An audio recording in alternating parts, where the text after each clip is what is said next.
Hi guys, કેમ છો બધા? This is me Shruti Panchal and આજે એક એવા મુદ્દા પર મારે ચર્ચા કરવી છે. બહુ બધા લોકોના ફોન આવે છે કે મેમ મને છે ને એપ્રિલમાં જ્યારે જીપીએસસી થવાની હતી 2026ની, તો મને એવું લાગતું હતું મારાથી નહીં પહોંચી વળાય, તો મેં 27નો ગોલ સેટ કર્યો.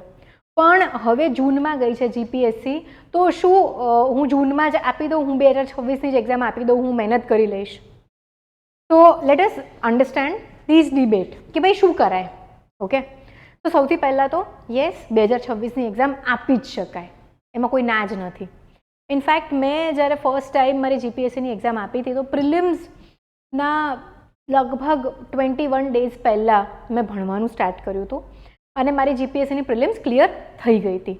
ઓલ્ધો મારી મેન્સ ક્લિયર નહોતી થઈ, હું ઇન્ટરવ્યૂ માટે અપિયર થઈ હતી, પણ મારા ગુજરાતીમાં માર્ક્સ ઓછા આવ્યા હતા.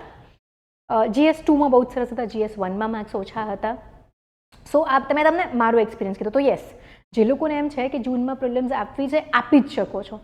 બટ એક રિયાલિટી આપણે સમજીએ. જો તમે વર્કિંગ છો, ઓકે, તમે માત્ર 4 થી 5 દિવસના 4 થી 5 કલાક આપી શકશો, તો પ્રિલિમ્સ પર્સપેક્ટિવથી પ્રિલિમ્સનો સિલેબસ કમ્પ્લીટ થઈ જશે, એમાં કોઈ જ ના નથી. બટ એક વસ્તુ યાદ રાખો કે તમારી કોમ્પિટિશન કોની જોડે છે.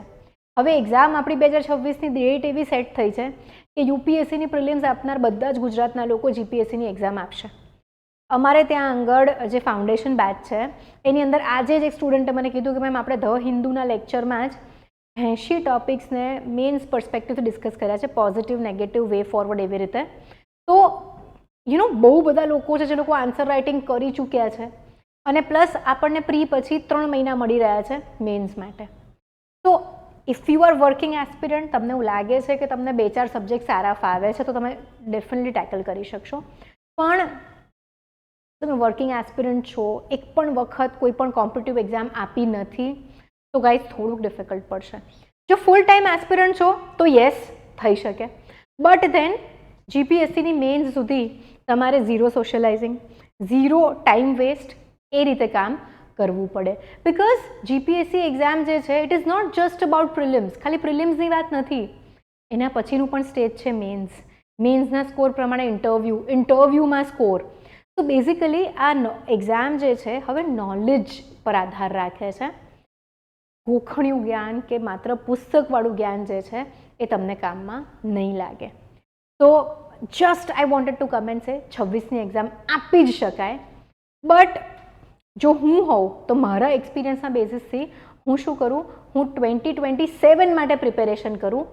આન્સર રાઇટિંગ સાથે, મેન્સ પર્સપેક્ટિવ સાથે, બધી જ વસ્તુઓ સાથે રાખીને અને 27માં એક એવો જોરદાર ફૂલ ડેડિકેશનવાળો અટેમ્પ્ટ આપું કે 27માં મારા સિલેક્શનના ચાન્સીસ બહુ જ વધી જાય.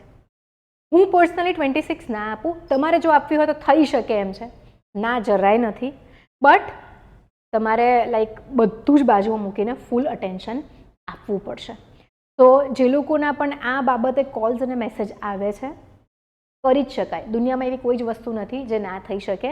If you set your heart and mind to it અને બહુ જ મહેનત કરો, સાચી દિશામાં મહેનત કરો, તો 100% થઈ જ શકે. ઓકે, છીંક આવતી હતી, ચલો નો વરીઝ, કટ નથી કરવો આપણે વિડીયો. તો ગાઈઝ બસ આટલું જ કહેવું છે આજે. થઈ શકે, બટ તમે કેટલું નોલેજ ઓલરેડી ધારણ કરો છો, કેટલા કલાક આપી શકો છો, કેટલા સિરિયસ છો, આ 3 પરિબળ જે છે એ ખૂબ ઇમ્પોર્ટન્ટ રહેવાના છે. Thank you very much everyone. See you tomorrow. By.